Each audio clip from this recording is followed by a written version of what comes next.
Fiz Mestres do Enem e passei em Medicina. Fala pessoal, sejam muito bem-vindos a mais uma aula dos Mestres do Enem. Se você está estudando para o Enem, para vestibulares, ou talvez como reforço na escola ou na faculdade, tenho certeza que esse material vai te ajudar muito.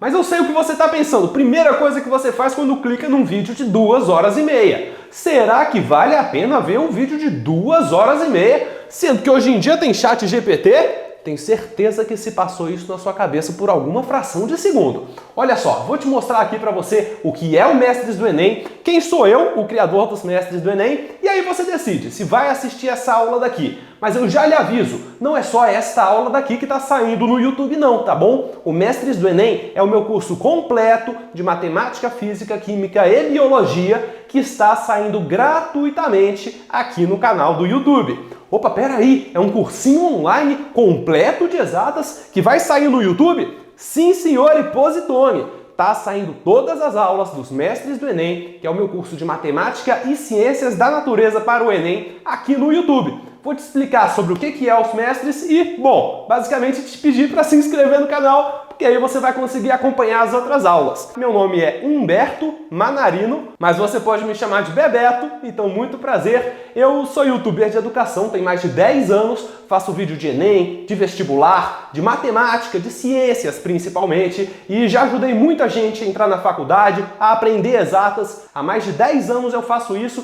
e em 2020 eu lancei o meu curso Mestres do Enem.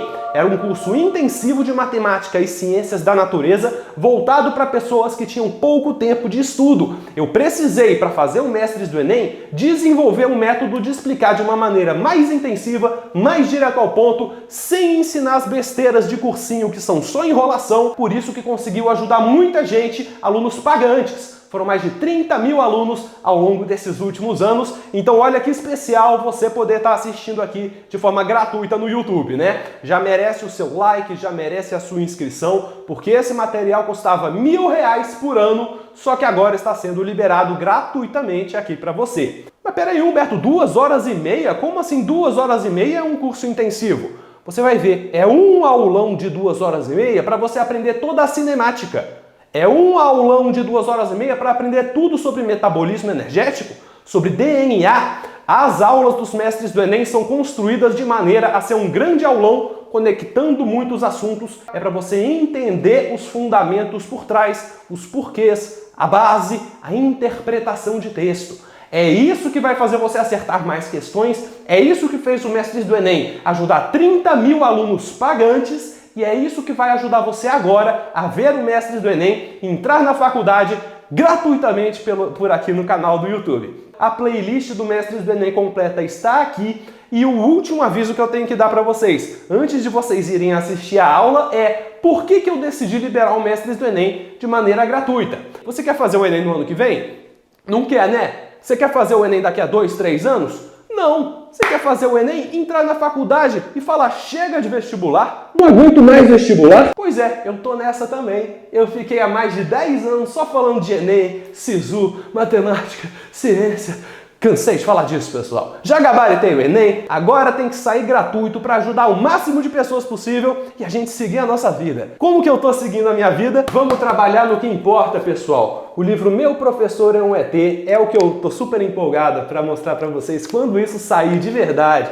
Quando tiver o livro em mão, vocês, vou fazer um vídeo, um estardalhaço. Eu tô super animado para lançar esse livro educativo, infantil, infanto-juvenil, educativo de aventuras no espaço. O aluno, o Bebeto, que é o Bebeto, né? Sou tipo eu, vai ser levado para o espaço pelo professor Isaac Newton e lá no espaço ele vai aprender ciência, vai aprender matemática, truques de matemática, sobre as galáxias, sobre gravidade, sobre aquecimento global. Muito aprendizado, vai ser um livro educativo para as crianças, só que também cheio de piadas, cheio de aventuras. Eu acho que não existe um livro assim hoje em dia e que mistura educação com diversão e vai ser um jeito incrível de eu começar esse meu novo projeto de vida, que é trabalhar com entretenimento de educação. É o que eu mais gosto de fazer, é a parte da brincadeira, é a parte da palhaçada, é a parte da risada, que eu tenho certeza que vocês que já viram os mestres, vocês sabem que eu faço um monte dessas besteiras, é porque é o que eu mais gosto de fazer E escrever é a minha nova forma de levar a educação para o mundo e transmitir a minha mensagem. Eu espero contar com o apoio de vocês quando eu lançar o meu livro. E enquanto não lança, o seu apoio aqui é dar o like neste vídeo, se inscrever aqui no meu canal do YouTube e, se você puder, né, tem os botões de apoiar o canal aqui embaixo, com o que você quiser apoiar, tenha certeza que vai ser muito bem recebido. E, bom, é isso, boa aula para vocês, né? Espero que vocês gostem dessa aula dos mestres do Enem. Lembrando que tem também esta apostila aqui, pessoal, que é um PDF gratuito também, pelo link aqui na descrição. É um PDF com todos os resumos e mapas mentais de todas as aulas dos mestres do Enem e tem algumas questões do Enem também que foram de cada uma das matérias. É um excelente complemento a essas aulas aqui. Baixem o PDF, está gratuito aqui na descrição. Obrigado, bons estudos para todos vocês e a gente se vê por aí. Quando eu lançar o meu livro, eu vou convidar vocês para o lançamento. Valeu! Fiz mestre do Enem, passei em Física Médica UFRJ.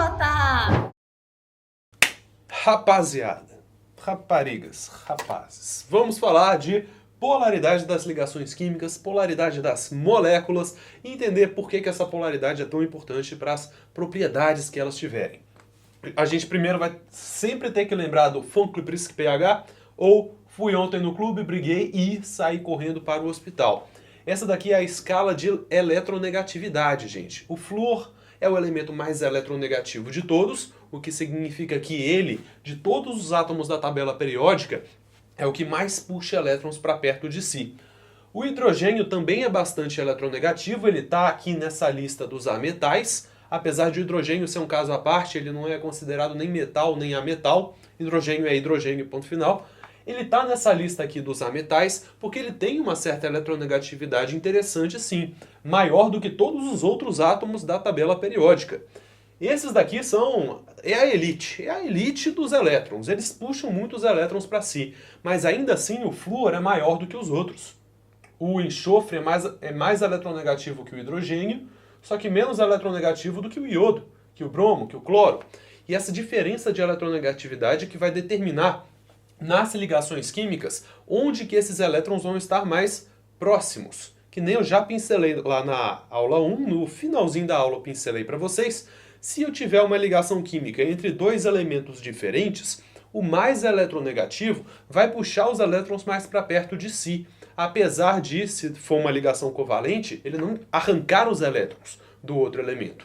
Lembrando, as ligações iônicas, um arranca o elétron do outro, vira realmente íons, um cátion e um ânion. No caso das ligações covalentes aqui, não arranca o elétron, mas o elétron pode estar mais próximo de um do que de outro. Primeiro vamos começar com as ligações apolares. Quando eu tiver dois elementos químicos, o mesmo elemento químico ligado um com o outro. O cloro tem certa eletronegatividade, mas também é cloro, né? É como se os dois estivessem puxando o elétron com a mesma força. Então o que acontece? Esses dois elétrons da ligação covalente aqui não estão mais próximos de um nem mais próximos de outro. Estão igualmente distribuídos entre esses dois átomos. Então essa ligação não tende nem para um lado nem para o outro. Isso é uma ligação apolar, ou seja, não polar. Apolar. Ligação apolar. Vou colocar assim. Ligação apolar. Porque a gente já vai distinguir de uma outra coisa. No hidrogênio, mesma coisa. Os dois puxam com a mesma força. No nitrogênio também. Essa ligação, os dois puxam com a mesma força. Os dois puxam com a mesma força. É como se fosse um cabo de guerra. Os dois puxam com a mesma força. Isso daqui é uma ligação apolar também. Também ligação apolar. Dois elementos, sendo o mesmo elemento, dois átomos, eles puxam com a mesma força. Agora, se forem átomos diferentes, sempre vai ter uma pequena diferença de eletronegatividade. Mesmo que a eletronegatividade seja muito próxima, olha só, carbono e enxofre, por exemplo, quase a mesma, mas o enxofre é um pouquinho mais. Então, essa ligação vai ser polar, sim. No caso, cloro e hidrogênio. O cloro é bem mais eletronegativo que o hidrogênio. Logo, nessa ligação covalente aqui, esses dois elétrons não vão estar igualmente próximos do cloro e do hidrogênio. Na verdade, esses elétrons vão estar mais localizados aqui do que aqui. que nem eu fiz naquela aula 1, eu fiz mais ou menos assim, ó. Eu fiz um exemplo como se os dois elétrons estivessem assim, ó. Os dois elétrons da ligação estão mais próximos dali do que daqui. O cloro não tem a capacidade de arrancar o elétron do hidrogênio. Só que ele consegue puxar mais para pertinho de si. Isso daqui são ligações polares. E o que acontece nas ligações polares? Que nem eu falei lá no finalzinho da aula 1, da aula 2. O átomo mais eletronegativo vai puxar os elétrons mais para perto de si e os elétrons têm carga negativa. Logo, o que vai acontecer? O meu cloro vai ficar com uma carga parcialmente negativa. E o meu hidrogênio, apesar de não ter perdido o elétron, não vai estar em forma de cátion, ele vai ter uma carga parcialmente positiva. Ele não perdeu, ele não arrancou, mas está parcialmente positivo, está parcialmente negativo. Isso configura a ligação como polar. Mesma coisa aqui, pessoal.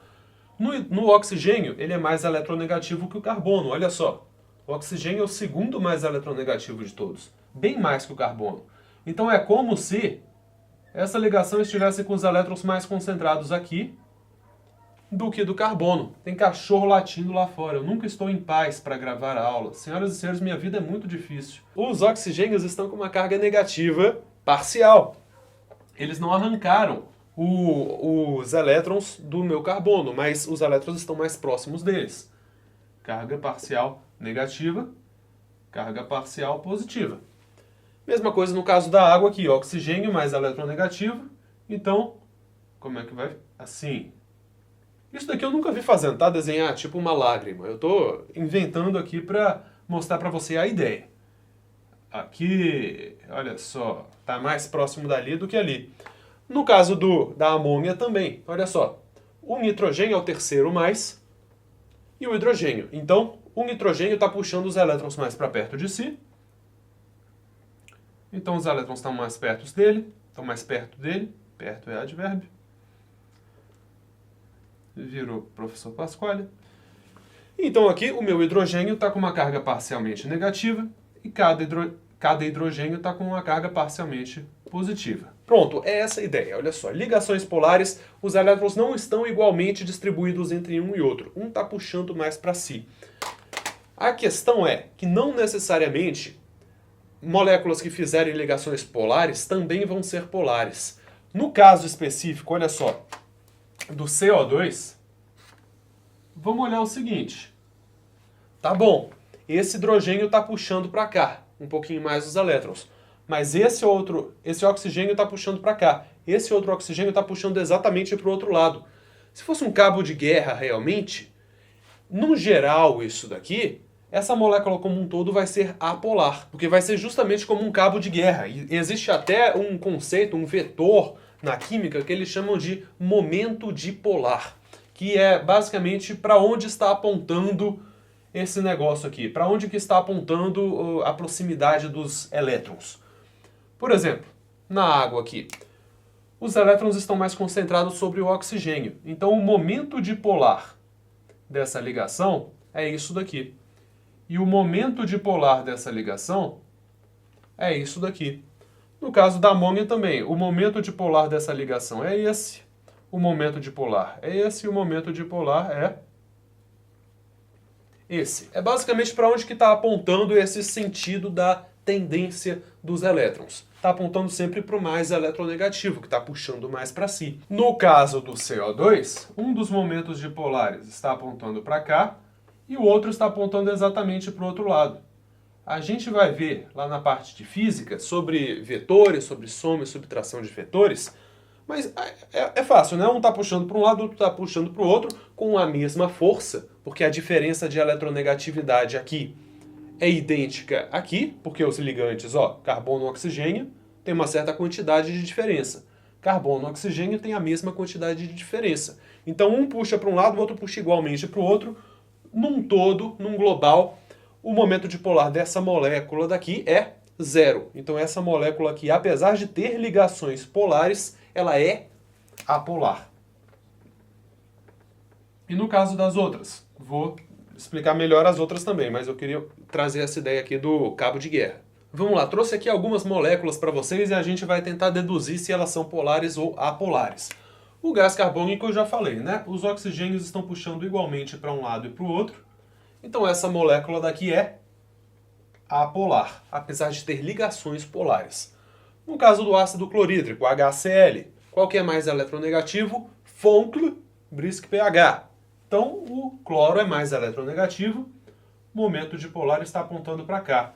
Tem momento dipolar no total essa molécula? Tem, porque não tem nenhum outro vetor para cancelar com esse daqui. Então ela tem momento dipolar sim, então ela aqui é uma molécula polar. Já já a gente vai entrar nas propriedades das moléculas polares e apolares, tá? Essa aula daqui é para a gente complementar o que a gente falou na parte 1 da aula 2. Na molécula de água, o que acontece, pessoal?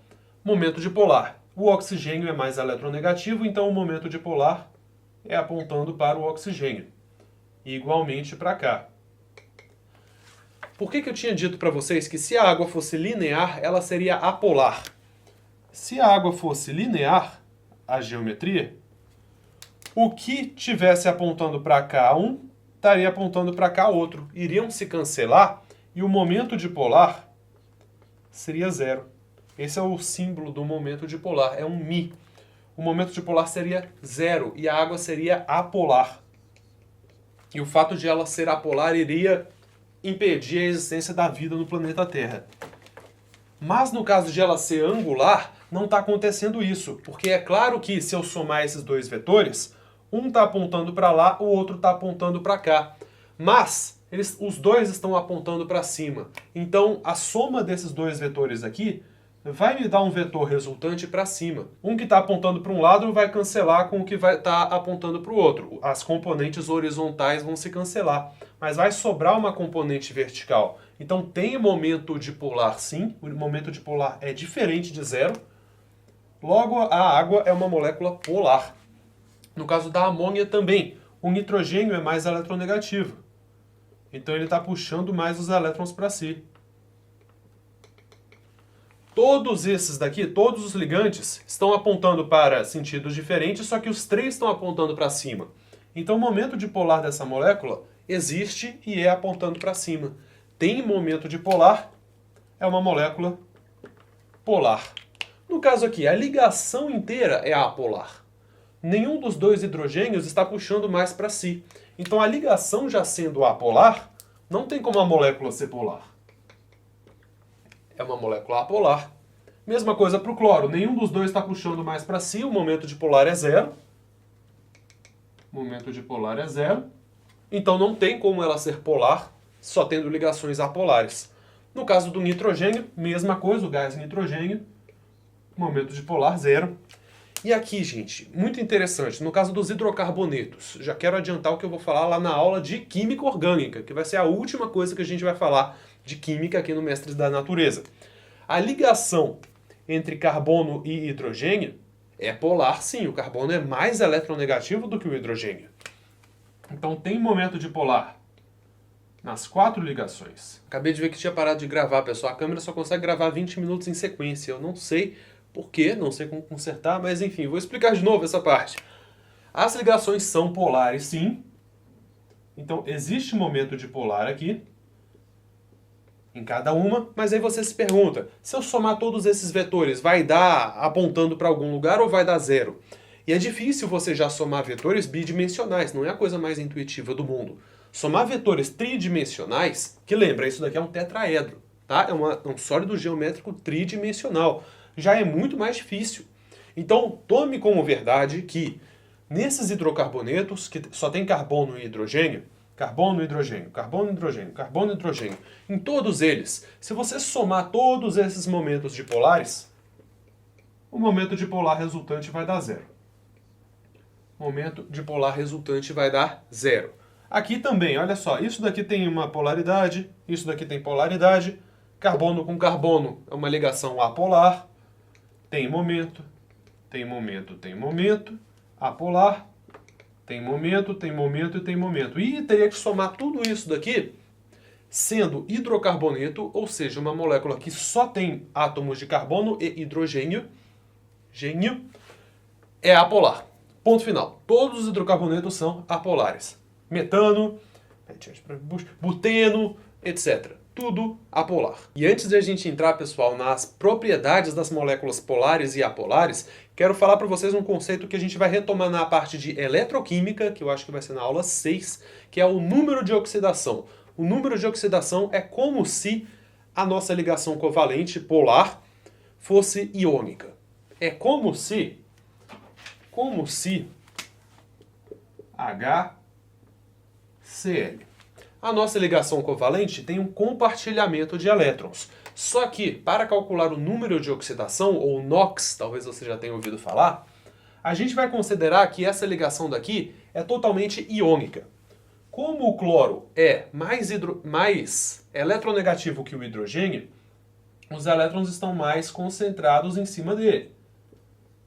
Para calcular o NOx, a gente vai considerar que o cloro, então, tomou o elétron do hidrogênio. Como se o hidrogênio tivesse ficado positivo e o cloro negativo. A gente sabe que isso não acontece, tá? A ligação é covalente, mas para calcular o número de oxidação, a gente faz isso daqui. O número de oxidação do cloro no HCl é o NOx do cloro no HCl é menos 1. Porque é como se ele tivesse arrancado.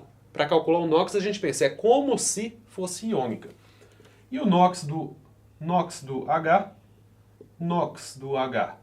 no HCl é mais 1.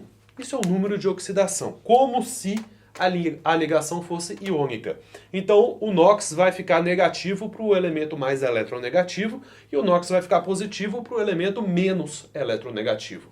Vamos tentar de novo aqui, só para já introduzir esse conceito na sua mente. No caso da água, por exemplo. No caso da água, o oxigênio é mais eletronegativo, né? Então ele está puxando mais os elétrons para si aqui, puxando mais os elétrons para si aqui. Para calcular o NOx, a gente considera que tudo é uma ligação iônica. Então o oxigênio literalmente arrancou 2 elétrons do hidrogênio e cada hidrogênio teve um elétron arrancado de si. Então o NOx desse átomo daqui vai ser mais 1. Esse NOx daqui vai ser também mais 1. O NOx do oxigênio vai ser menos 2, porque é como se ele tivesse arrancado 2 elétrons. Lembrando, não é arrancado, tá? É uma ligação covalente, mas para calcular esse NOx, a gente considera que realmente arrancou. Humberto, por que eu vou usar o número de oxidação? Na parte de eletroquímica a gente vai se aprofundar nisso porque vamos falar de reações de oxirredução. São reações específicas em que o número de oxidação muda. Então é como se houvesse transferência de elétrons de um átomo para o outro. Então as reações de oxirredução vão ser importantes para a gente falar de pilhas, falar de eletrólise e vamos estudar ainda mais a fundo os elétrons, o comportamento dos elétrons. Aqui eu já introduzi esse conceito porque tem a ver com polaridade, então por que não falar desse conceito? Agora sim quero falar para vocês, pessoal, das propriedades das moléculas polares e apolares. Pensa comigo, eu já falei para você desde o início da aula 1 aqui do Mestres da Natureza que cargas positivas atraem cargas negativas e cargas positivas repelem positivas, negativas repelem negativas.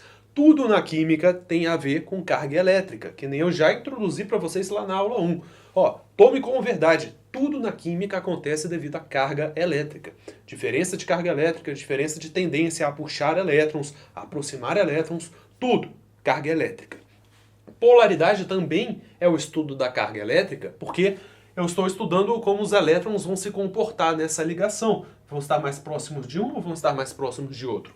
Ou vão estar igualmente distribuídos? Tudo isso é o estudo da carga elétrica. Quando eu falei para vocês que tudo da química é carga elétrica, eu acho que vocês não acreditaram. Agora estão começando a entender. Isso daqui são átomos de gás hidrogênio. Isso daqui são moléculas de ácido clorídrico. Ácido clorídrico. O que acontece, pessoal? A diferença dessas moléculas aqui, além do outro ligante, Essas moléculas aqui são apolares, porque os dois átomos de hidrogênio igualmente puxam os elétrons dessa ligação.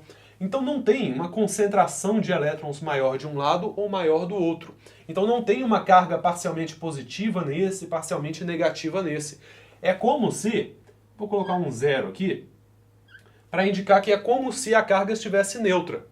Tudo está neutro, tudo está neutro. Não tem carga positiva nem carga negativa aqui. No geral está tudo neutro. E o que eu tinha dito para você? Quanto maior for a diferença de um negócio muito positivo para um negócio muito negativo, vai se atrair com muita força. Se a diferença for pouquinha entre positivo e negativo, vão se atrair pouco. Se a diferença for nula, ou seja, se estiver tudo neutro, nada vai se atrair com nada. Então essas moléculas aqui de gás hidrogênio não vão interagir entre si. Já já eu vou mostrar para vocês que elas interagem sim, só que muito pouquinho, e eu vou explicar o porquê dessa interação muito pequena. Mas elas praticamente não interagem, tá tudo neutro, tá tudo de boas lá. Afastado, viu uma, viu outra, opa, beleza? E saiu. Não ficam muito grudadinhos umas nas outras. No caso do ácido clorídrico, o que acontece? O cloro tem uma carga parcial negativa sobre ele, porque ele está puxando mais os elétrons para si. Então ele tem uma carga parcialmente negativa, enquanto o hidrogênio tem uma carga parcialmente positiva. Eu não vou escrever o sigma não, porque o sigma eu acho uma letra feia, mas lembre, carga parcialmente positiva e negativa. O cloro está parcialmente negativo, e o hidrogênio da outra molécula de ácido clorídrico está parcialmente positivo. O negativo não se aproxima do positivo, ele não quer interagir? Quer. Então essa interação aqui eu vou escrever de azul mais forte. Ó. Essa interação aqui é mais forte do que essa interação aqui. O que é interação? É um puxar o outro, é tentar se aproximar, é realmente ficar mais forte. Como não são exatamente íons, lembra que eu falei da ligação iônica lá, que são realmente íons? Sódio mais cloro menos, realmente íons, não ligação covalente polar. Como não são realmente íons aqui, a interação não é tão forte quanto se fosse Na+ e Cl-. Isso daqui são íons.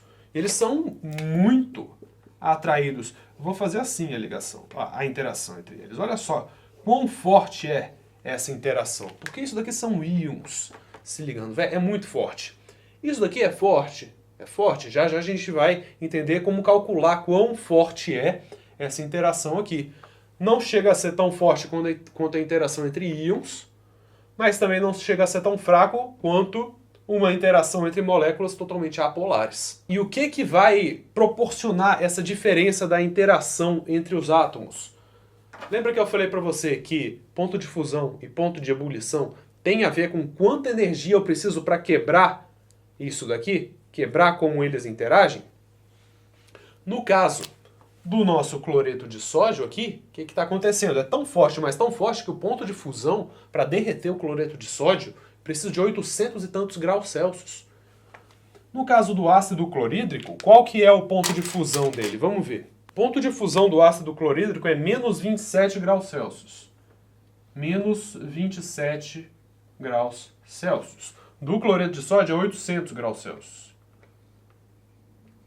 Ah, Humberto, mas a menos 27 ele já derrete? Sim, ele já derrete, mas olha o ponto de fusão do gás hidrogênio. O ponto de fusão do gás hidrogênio é menos 259 graus Celsius. Menos 259 graus Celsius. Ou seja, praticamente o zero absoluto. O que significa isso, pessoal? Que para o hidrogênio estar sólido, precisa estar a menos 259 graus Celsius. Para o ácido clorídrico estar sólido, precisa estar a menos 27 graus Celsius.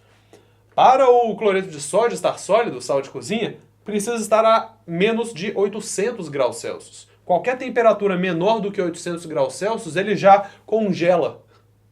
Cloreto de sódio sólido é como se fosse cloreto de sódio congelado. Tá? Então a qualquer temperatura abaixo disso, ele está sólido. Se eu chegar a 800 graus Celsius, o cloreto de sódio vai derreter.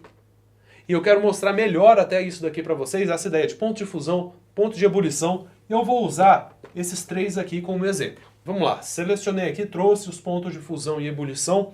No caso do ácido clorídrico especificamente, os pontos de fusão e ebulição vão variar a depender da concentração dele em água. Mas eu peguei aqui os valores de uma certa concentração específica.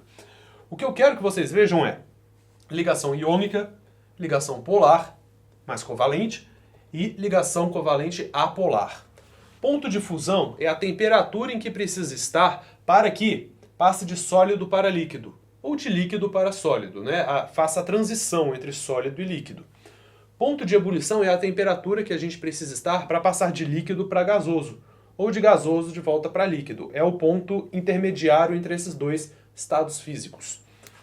No caso do hidrogênio, olha só, ponto de fusão é menos 259.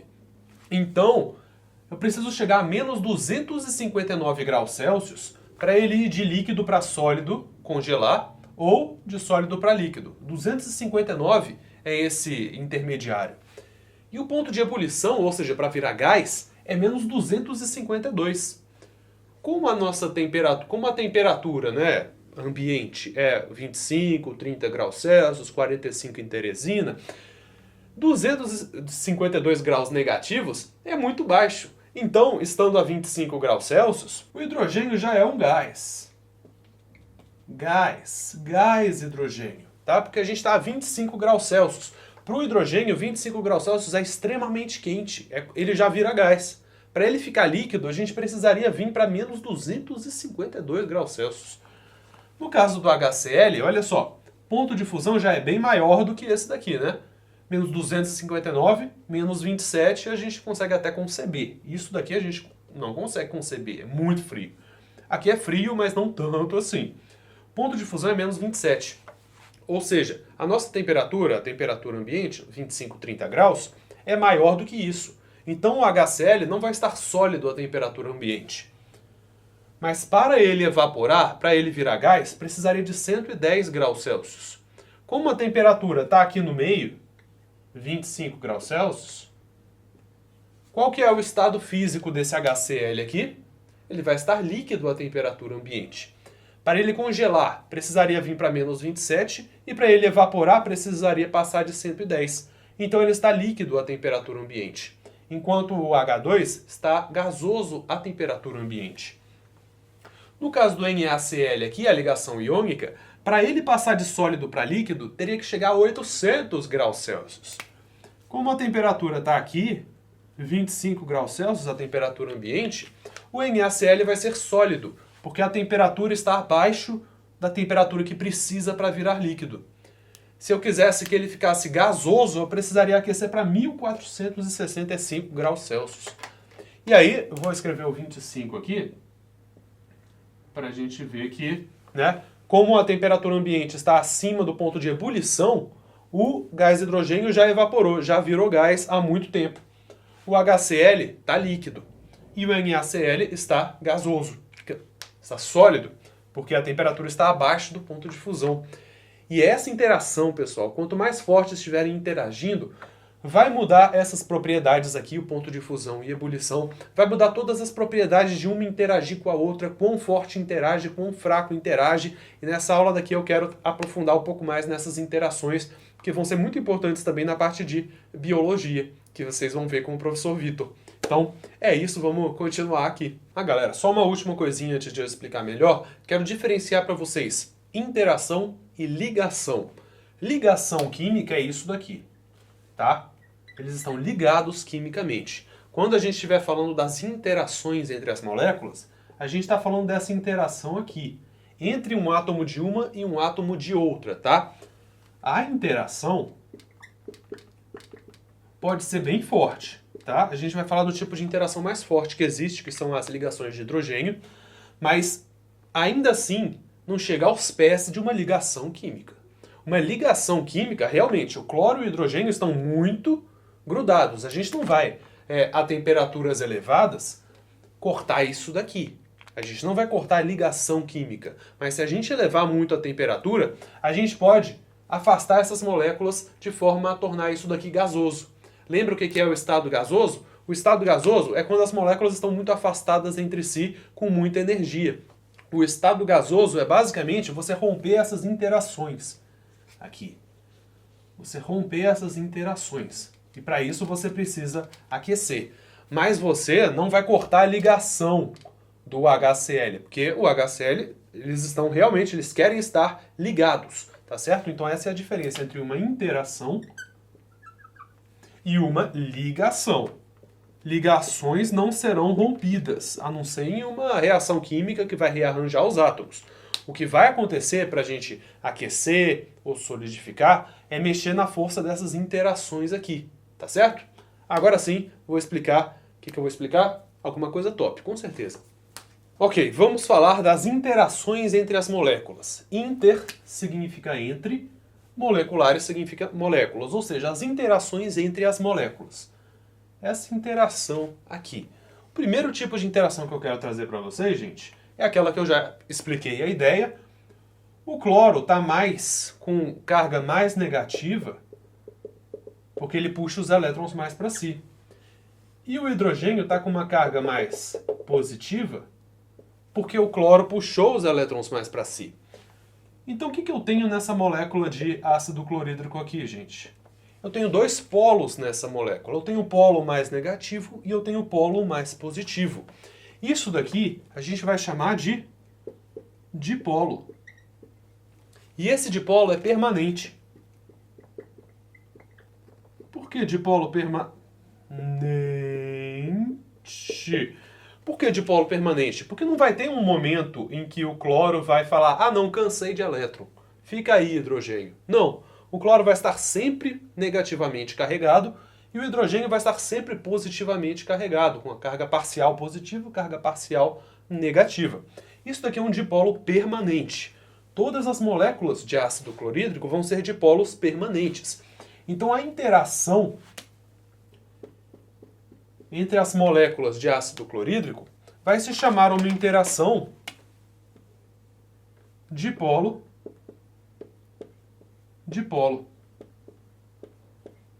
Ou uma interação de dipolo permanente. Alguns até poderiam falar uma interação dipolo permanente-dipolo permanente. São palavras estranhas, mas a ideia é o seguinte. Eles sempre vão falar interação, alguma coisa, hífen, alguma coisa. E aí você tem que entender o que é esse alguma coisa. Ah, dipolo, dipolo. Tá. Uma molécula que é um dipolo com outra molécula que também é um dipolo. Existe a interação íon-dipolo, que aí vai ser um íon com um dipolo. Existe a interação íon-íon, que aí é na ligação iônica. E é sempre essa ideia. Vai ser alguma coisa, hífen, alguma coisa. Pode parecer uma ideia estranha de início, mas existem um número finito de interações e todas elas seguem esse mesmo padrão aqui. Alguma coisa, hífen, alguma coisa. No caso de moléculas apolares, o que vai acontecer? Essa ligação daqui é apolar.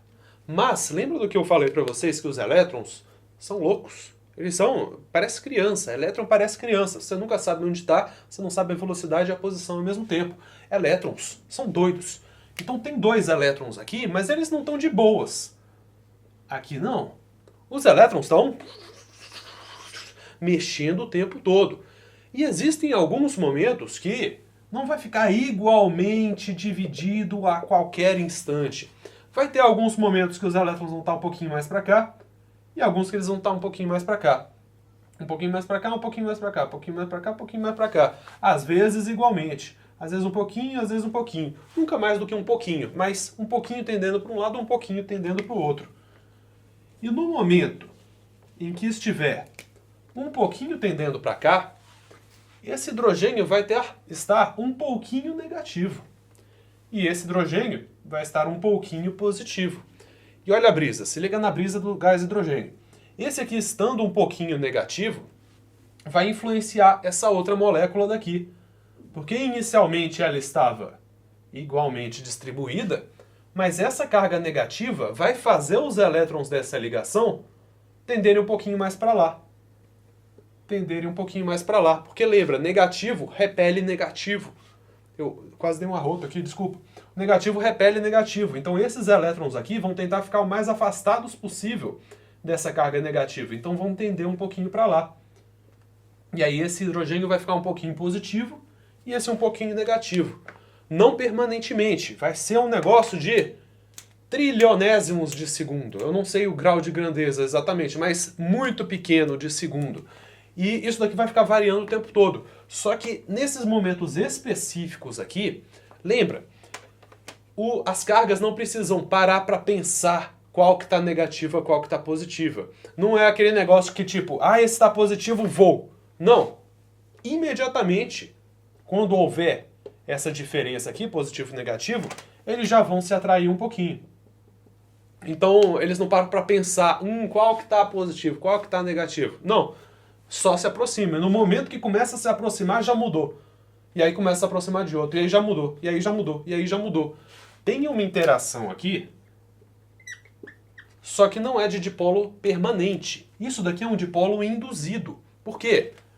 Esse dipolo aqui, que foi momentâneo, induziu esse outro, que também ficou momentâneo. Que induziu, que induziu, que induziu, que induziu. Isso daqui é uma interação dipolo moleque, nunca caiu no chão. Dipolo induzido, hífen dipolo induzido. Humberto, que expressão esquisita. Sim, é esquisita. Dipolo induzido ou forças de London. Quem foi London, não sei, mas ele falou das forças de London. Forças de London ou dipolo induzido. É bem mais fraco do que a dipolo permanente. Ainda tem, mas é muito fraco. Por isso o ponto de fusão e ebulição é muito baixo, porque qualquer temperaturazinha já vai fazer esse negócio derreter e evaporar. Por isso que o gás hidrogênio é gasoso na temperatura ambiente, enquanto outras moléculas que interagem mais forte entre si são líquidas ou até sólidas. Basicamente, o evaporar, o entrar em ebulição, é eu romper essas interações intermoleculares aqui. E para romper uma interação intermolecular muito fraca, eu preciso de muito pouca energia. Por isso que a temperatura vai ser muito baixa para esse negócio já virar gás. Aí qualquer temperatura acima disso já vai ser quente demais, já vai ser gás mesmo. Tá? Então, passar de líquido para gasoso é romper essas interações intermoleculares. E por fim, quero falar para vocês de um outro tipo de interação intermolecular, que é uma interação dipolo-dipolo, é forte, mas é ainda mais forte porque a diferença de eletronegatividade é muito grande. O hidrogênio é o menos eletronegativo de todos esses daqui. Flúor, oxigênio e nitrogênio são os mais eletronegativos. Então essa diferença de eletronegatividade é muito grande. Logo, as interações, por exemplo, HOH. O que é isso daqui? É a molécula de água. Tem um momento dipolar, o oxigênio está mais negativo e os hidrogênios estão mais positivos. Como a diferença entre eles é muito grande, a interação entre uma molécula de água e outra molécula de água adquire um nome especial. Não é uma interação dipolo-dipolo. Deixa eu fazer aqui. Quer dizer, é uma interação dipolo-dipolo, só que é mais forte ainda do que ela. Então chamam de um nome especial, que é ligação de hidrogênio. Essa interação entre o positivo daqui e o negativo daqui é muito forte, mais forte do que uma interação dipolo-dipolo normal. Então eles chamam isso daqui de ligação de hidrogênio. Humberto, você falou que não é uma ligação. E não é uma ligação. Não é uma ligação química. Isso daqui é uma interação entre as moléculas. Mas eles resolveram chamar de ligação de hidrogênio.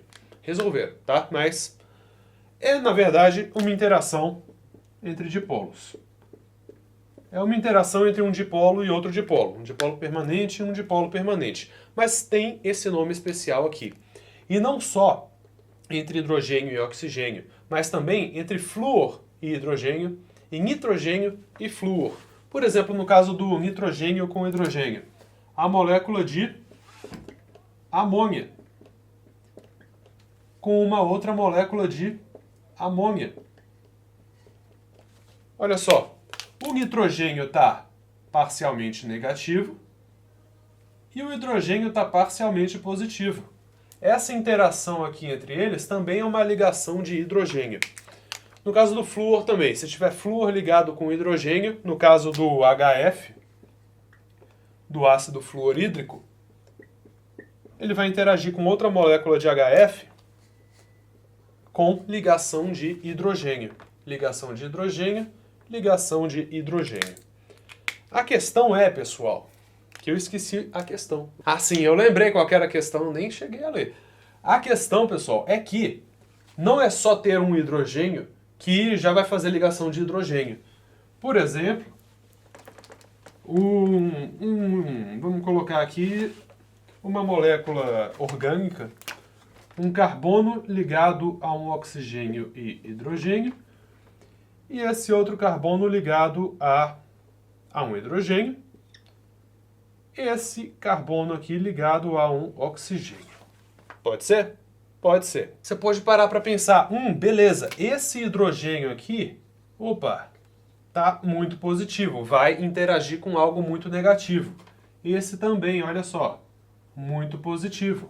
Só que, pessoal, não é necessariamente assim, sabe por quê? Porque precisa falar da diferença de eletronegatividade. Carbono e hidrogênio têm eletronegatividades bem próximas. Então esse hidrogênio aqui não está tão positivo assim. Não está tão positivo assim. Ele está um pouquinho positivo, mas não tanto a ponto de eu chamar isso de, se ele interagir com outro, de ligação de hidrogênio. Não. O único hidrogênio capaz de fazer ligação de hidrogênio aqui é este, porque ele está diretamente ligado a um elemento muito eletronegativo. A ligação do hidrogênio com o elemento precisa ter uma diferença muito grande, para ter um momento dipolar muito grande, e aí sim ser classificada essa interação de ligação de hidrogênio. Só toma cuidado com isso, tá? Não é só porque tem um átomo de hidrogênio que necessariamente vai fazer ligação de hidrogênio. Então nós concluímos o seguinte: a água é uma molécula que não só é polar, devido à sua geometria angular, mas ela é muito polar. Porque ela faz, olha só, ela vai ter duas ligações de hidrogênio com outra molécula de água. H. E também vai ter duas ligações de hidrogênio aqui. Olha só, faz uma aqui, vai fazer outra ligação de hidrogênio aqui, olha só. Então vai ter muita interação entre si. Todas as moléculas de água vão estar muito fortemente atraídas umas pelas outras, apesar de não ser uma ligação química, só uma interação, mas as interações são muito fortes. Por isso que a água é líquida à temperatura ambiente e ela não é um gás. Se ela fosse apolar, tipo se ela fosse linear, ela não conseguiria fazer interações entre si naturalmente. Não iria ter todo esse negócio de ligações de hidrogênio aqui, ela já seria uma molécula apolar. E praticamente todas as apolares já são gasosas à temperatura ambiente. Só uma curiosidade para vocês, tá, gente? Vocês podem estar pensando, poxa, mas a amônia tem 3 hidrogênios, então ela consegue fazer mais ligações de hidrogênio do que a própria água. E sim, a amônia consegue fazer mais. Só que a diferença de eletronegatividade entre nitrogênio e hidrogênio é menor que a do oxigênio e do hidrogênio. Então, essa interação daqui é mais forte do que essa interação aqui. E é muito forte mesmo, gente. A água vai ser usada até como parâmetro para tudo isso de solubilidade, tudo isso de polaridade, porque ela é um solvente que eles chamam de solvente universal. Devido à sua alta polaridade e à sua abundância no planeta Terra, é cheio de água por aí, a gente vai usar a água como parâmetro para dissolver as coisas, para diluir, para tudo isso que a gente vai falar na aula 3. E aí você se pergunta, Humberto, então entre essas moléculas aqui, a água é a melhor de todas, né? Faz de conta que você fez essa pergunta. Eu imagino que ninguém faria essa pergunta, mas eu preciso dessa pergunta para explicar uma coisa. Então faz de conta que Joaquim, você perguntou, Humberto, então a água é melhor do que a amônia? A água é melhor do que esse negócio aqui? Não, Joaquim. A água não é melhor, nem pior do que ninguém. A água é diferente. A água é diferente de todos. Porque a água ela é extremamente polar, ela vai permitir muitas coisas, muitas reações específicas. Só que a apolaridade também vai ser importante para muitas coisas. Por exemplo, uma proteína no corpo humano. Proteína, tudo no corpo humano, tudo na existência é composto de átomos, composto de ligações químicas. A proteína especificamente é uma corrente muito grande de vários bloquinhos menores, de várias moléculas menores. É uma corrente cheia de partezinhas de ligações. E na proteína, as partes mais polares vão tentar ficar mais próximas, então vai tipo dobrar essa cordinha. E a proteína é um negócio muito complexo, muito complexo. As partes mais polares vão tentar se aproximar, as menos vão tentar se afastar, aí essas aqui mais polares vão tentar se aproximar, e aí vai adquirir a proteína um formato extremamente específico que vai te permitir a você, Joaquim, permitir a mim, Joaquim, o nosso corpo humano fazer coisas específicas. Então não é porque é mais polar que é melhor. Não, a apolaridade também é importante para outros fenômenos que vão acontecer no corpo, que vão acontecer na realidade. Então isso é só uma propriedade, tá? Não é melhor nem pior.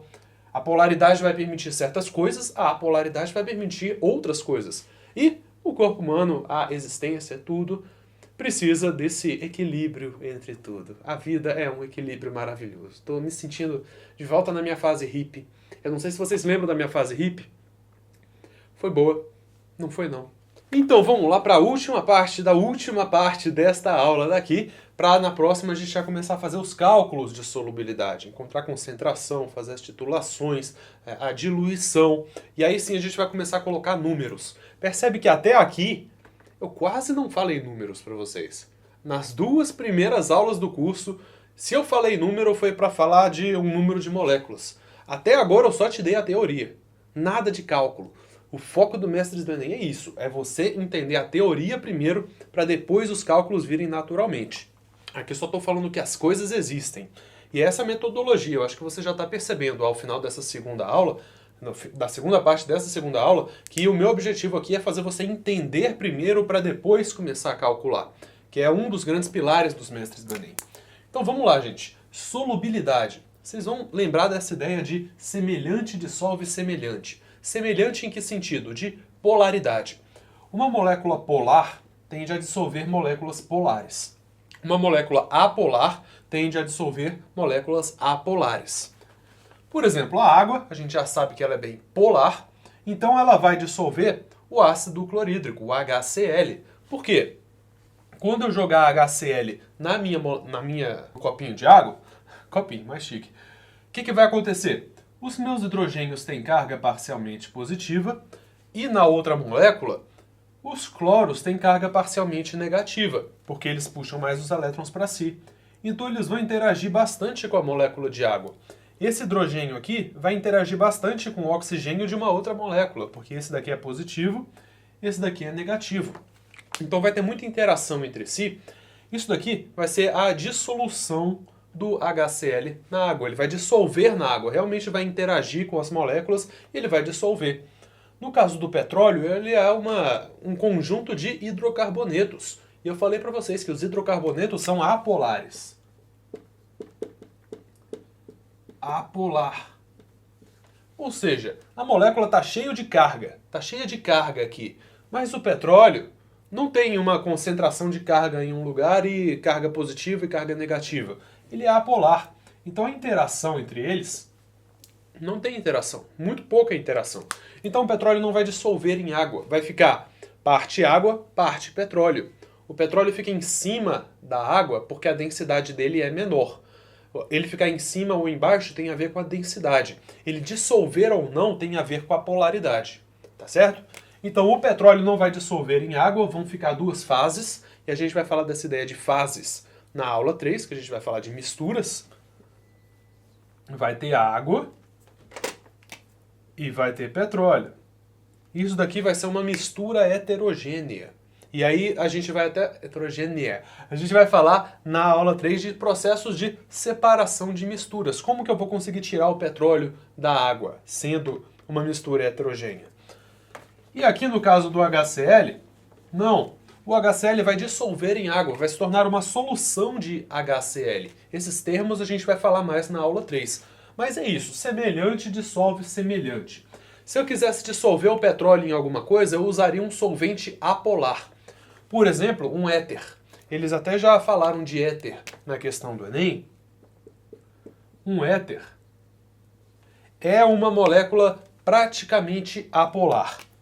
Que a gente vai falar na parte de química orgânica, que um éter é basicamente isso daqui. É um oxigênio entre vários carbonos. O oxigênio vai concentrar uma carga um pouco negativa, sim, só que não é tanta. O éter, quase todos os éteres vão ser considerados solventes apolares. Então, se eu quiser dissolver o petróleo, eu não vou dissolver ele em água. Vou tentar dissolver ele em éter, por exemplo, em algum solvente apolar. Porque semelhante dissolve semelhante. E eu acho que era isso. O que eu posso falar agora para vocês? Tinha mais coisa? Tem, sim, tem mais coisa, gente. Os termos. Os termos são mais importantes de tudo. Até no glossário que vai estar disponível para vocês, que eu coloquei praticamente todas as palavras mais importantes de cada área do conhecimento. Só esse glossário já valeria o preço do curso, na minha opinião. Porque vão ser todas as palavras mais importantes de química, de física e de biologia, para você não ser pego desprevenido com palavras na hora do Enem. Algumas palavras muito importantes. Como o HCl é solúvel em água, ele é hidrossolúvel. Ser hidrossolúvel ou ser polar é a mesma coisa. Ou então, hidrofílico. Hidrofílico. E aqui não precisa decorar, é só você lembrar que, olha, hidro significa água. Fílico. Filo significa amigo, amizade, proximidade. Então ele tem forte amizade com a água. Hidrossolúvel é solúvel em água. Polar é polar. Esses três termos aqui são a mesma coisa. Da mesma forma, o petróleo ele não é hidrossolúvel. O petróleo, vou até escrever melhorzinho, numa tabela mais bonita. Olha só, três termos de cada um dos tipos. Uma molécula polar é uma molécula que é solúvel em água, então é hidrossolúvel. É amiga da água, então é hidrofílica. E uma molécula apolar, ela é lipossolúvel. Lipo, lembra de lipoaspiração. Lipo é gordura, ou seja, é solúvel em gordura. Gordura é um negócio apolar. Solúvel em óleo, solúvel em moléculas apolares também. Lipofílico é amigo da gordura. Lipofílico, amigo da gordura, amigo do óleo, é apolar. Esses termos aqui, todos esses termos são importantíssimos para você lá na hora do Enem. E tem alguns tipos de molécula que tem uma parte apolar. A gente vai ver na parte de química orgânica que esses traços assim, tudo isso daqui na verdade é tipo carbono com hidrogênios. Carbono com hidrogênios, carbono com hidrogênios. Para evitar fazer todos esses carbonos aqui, eles desenham só os traços. Mas todos esses traços aqui, quando não tem nenhum ligante, é carbono e hidrogênio, carbono e hidrogênio. Essa parte aqui é hidrocarboneto. Hidrocarboneto. Mas nessa parte aqui, olha só, eu tenho íons. Eu tenho SO3- e eu tenho o sódio mais. Ou seja, essa parte aqui é muito polar.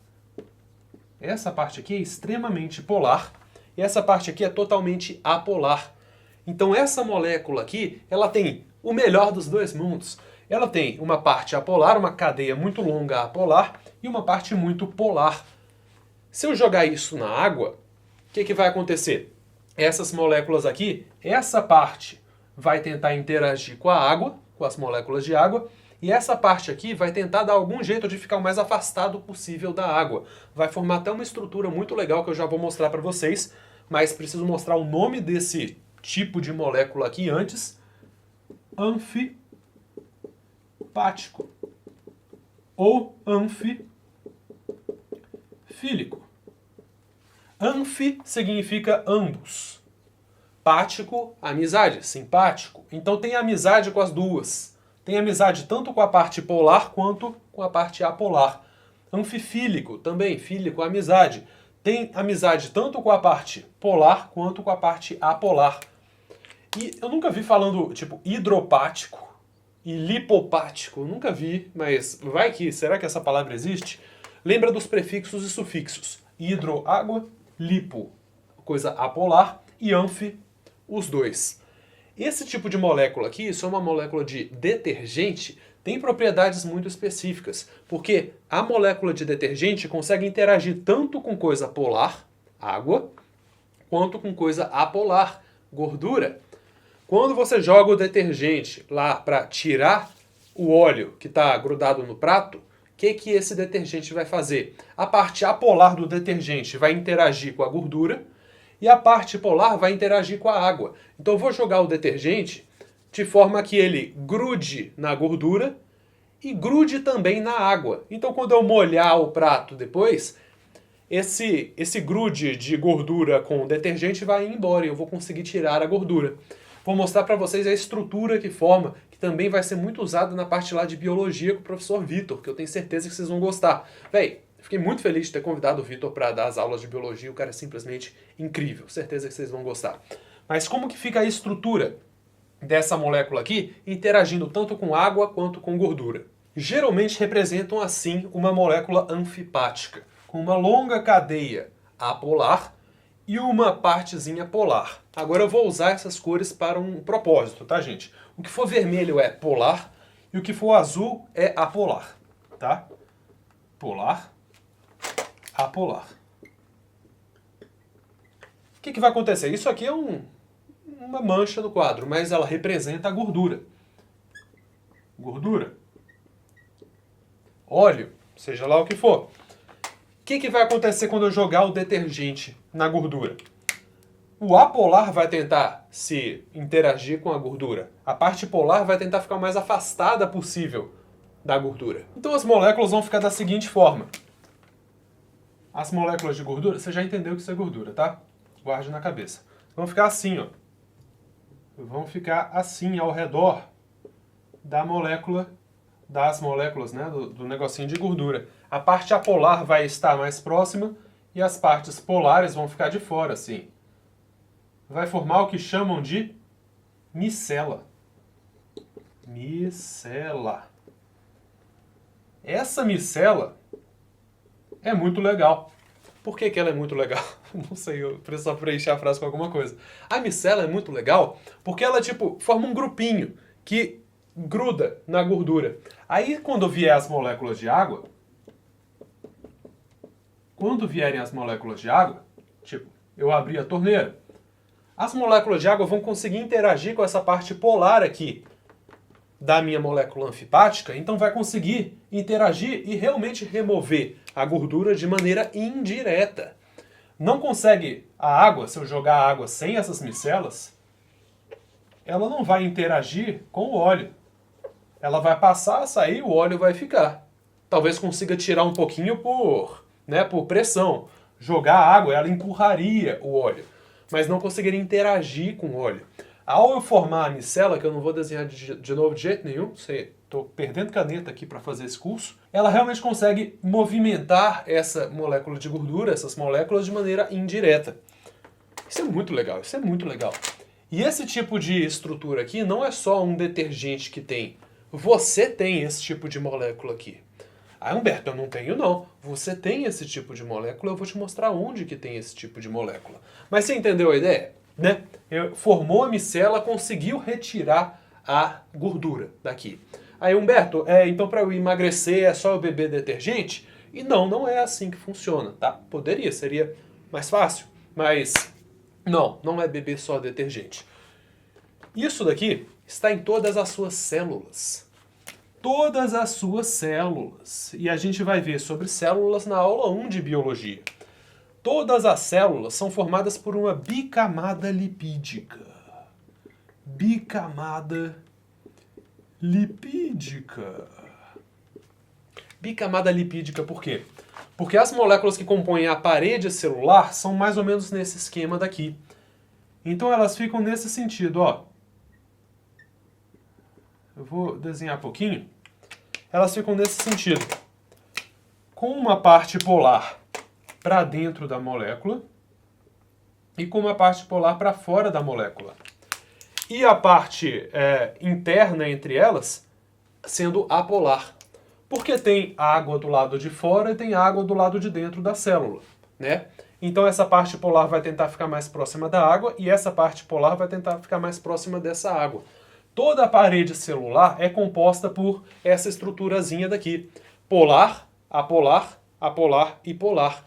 Então fica fluida. a parede celular, essas moléculas ficam mexendo para um lado e para o outro, mas sempre mais ou menos nessa estrutura daqui. Em biologia a gente vai ver muito melhor as propriedades dessa parede celular, etc, etc, mas é mais ou menos isso, né, pessoal? Então, uma molécula anfipática, ela é extremamente útil para interagir tanto com algo polar quanto com algo apolar, formando o que a gente chamou aqui de micela. Agora sim nós podemos partir para as questões que eu falei para vocês, que cai muita questão do Enem relacionado à polaridade. Vamos lá, primeira questão.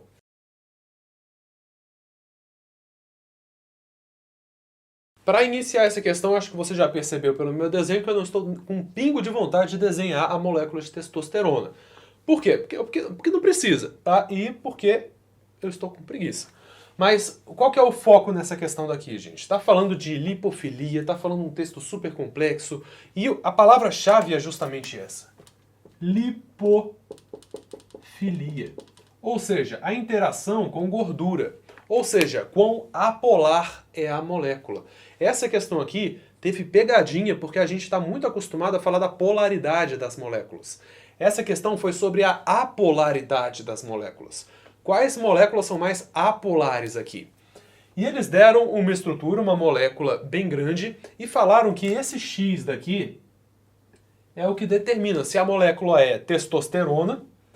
Se X for um OH, essa molécula aqui é testosterona. Mas se X for outra coisa, for só um H, é um outro tipo de molécula. Se X for CH3, vai ser um outro tipo de molécula. Mesmo que a molécula seja idêntica, tudo idêntico, uma coisinha diferente vai mudar tudo da propriedade dela. E é por isso que eu falei para vocês lá na primeira aula que é tão importante você ter essa ideia na cabeça. Um pouquinho de interação diferente que tiver vai fazer essa molécula interagir mais com alguma coisa, menos com outra, e ter funções diferentes no corpo humano. Viu? Só uma coisinha de diferença, esse grupozinho específico da molécula gigantesca inteira muda a propriedade dessa molécula. E a pergunta era, se ao invés de ser testosterona, esse grupo aqui fosse H ou CH3, o que aconteceria com a lipofilia dessa molécula? Vamos primeiro entender a testosterona. A testosterona seria se esse grupo aqui fosse OH. E percebe, se você tivesse olhado para essa molécula melhor, você veria que ela é inteira, só carbono e hidrogênio. Tem um oxigênio aqui, mas que seria comum a todos, então não iria mudar quão polar é a molécula, essa parte daqui. O que vai mudar se essa molécula é mais polar ou menos polar é só esse grupozinho daqui. E aqui vem uma discussão sobre a polaridade das moléculas. Essa molécula como um todo é praticamente apolar, porque ela é quase toda só hidrocarboneto. Tem um negocinho aqui que vai ser polar, o oxigênio, e tem um negocinho aqui que vai ser polar também.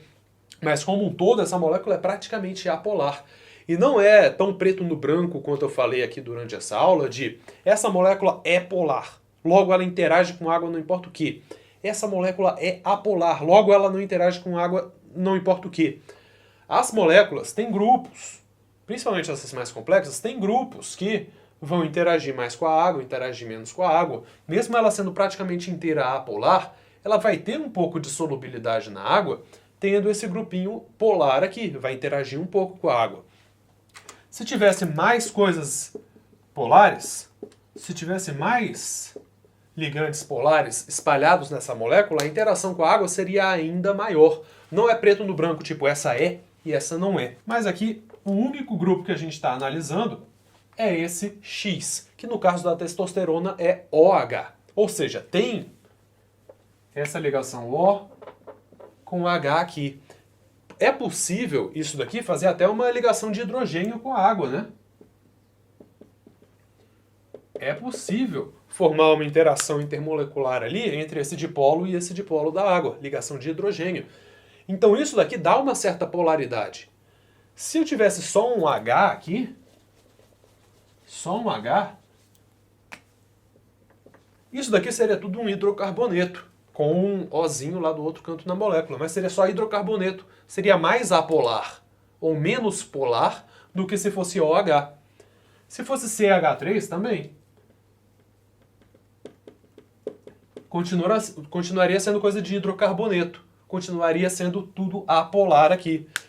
Então aí você pode pensar, ah, beleza, então é menos e menos, né? Se for isso daqui, vai ser menos polar do que a testosterona. E aí você marcaria já. A pergunta é, como seriam as lipofilias? Ah, seria menor do que a da testosterona e menor do que a da testosterona. Letra A, né? Porque a pergunta é sobre a lipofilia. Ou seja, a interação com coisas apolares. Quanto mais polar, menos lipofílico. Quanto menos polar, mais lipofílico. Ou seja, quanto mais polar for, menos interage com o apolar. Quanto mais apolar for, menos interage com o polar. Então, esses dois aqui são menos polares, menos polar, logo mais apolar. Como a pergunta é sobre a lipofilia, sobre a apolaridade, tanto esse composto quanto esse composto nos daria uma lipofilia maior do que a da testosterona, porque a testosterona é a menos lipofílica desses três. Ela é a menos lipofílica,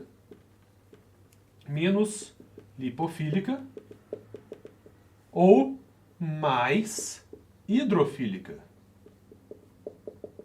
Então a pergunta foi sobre a lipofilia, não a hidrofilia. Logo, esses dois são mais apolares, mais lipofílicos, e a resposta certa seria letra D de dado. Maior e maior que a lipofilia da testosterona. Próxima questão.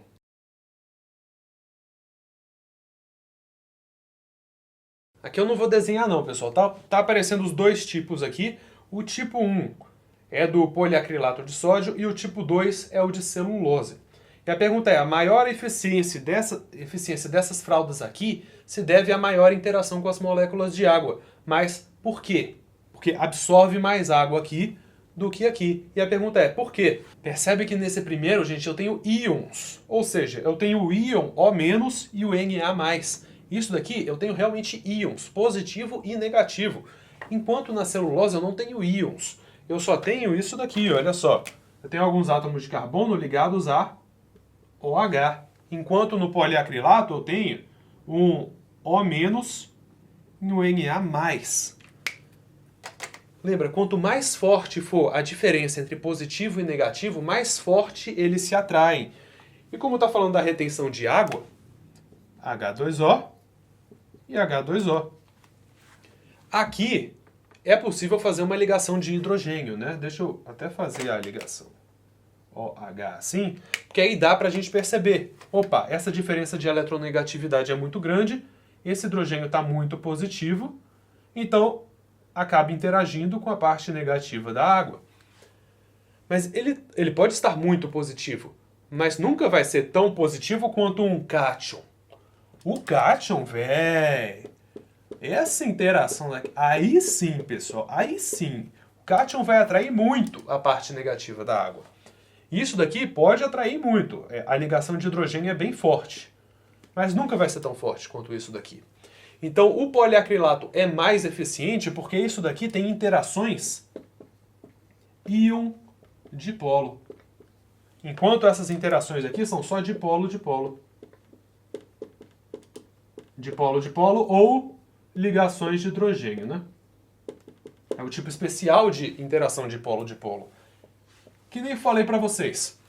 O nome é fácil de você deduzir. Opa, tem um íon e tem um dipolo. Então é uma interação íon-dipolo. Opa, não tem nenhum íon aqui, são só dipolos. Então é dipolo-dipolo.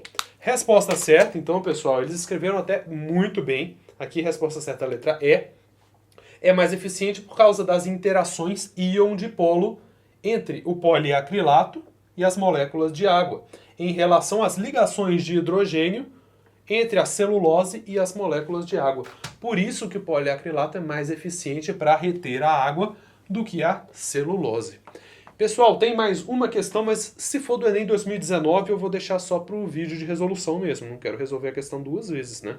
Essa questão foi do Enem 2018, então vamos resolver essa daqui para fechar essa nossa aula 2.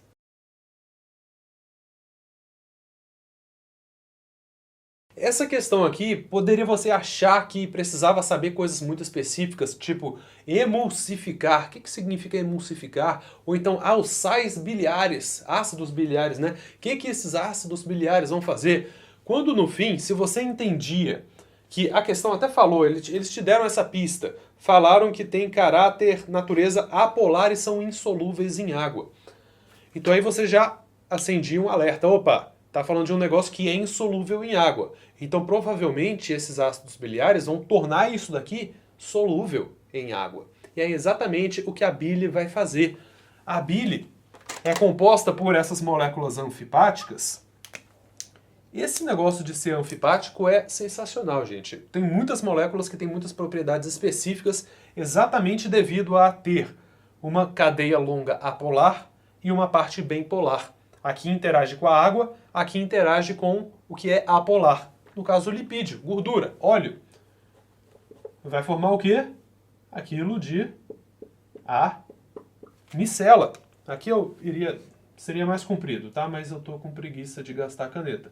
Iria formar a micela. E isso daqui é justamente a ideia de emulsificação. É envolver o negócio apolar com esse negócio anfipático aqui, para que aí sim, isso daqui de maneira indireta, consiga dissolver na água. Aqui a água consegue transportar essa gordura, mesmo que não diretamente. Eu acho isso muito legal. É genial isso, quando você para pensar esse tipo de molécula, como o corpo humano evoluiu para secretar esse tipo de molécula para fazer esse tipo de comportamento específico. A resposta dessa questão que eu não gostei. Realmente detestei a resposta dessa questão porque esses ácidos costumam atuar de forma a agir como detergentes. Véi, tinha um jeito tão mais bonito de falar, tipo, formar micelas indiretamente solúveis em água, coisas assim. Mas agir como detergentes, velho, é feio a forma como eles escreveram e construíram essa questão.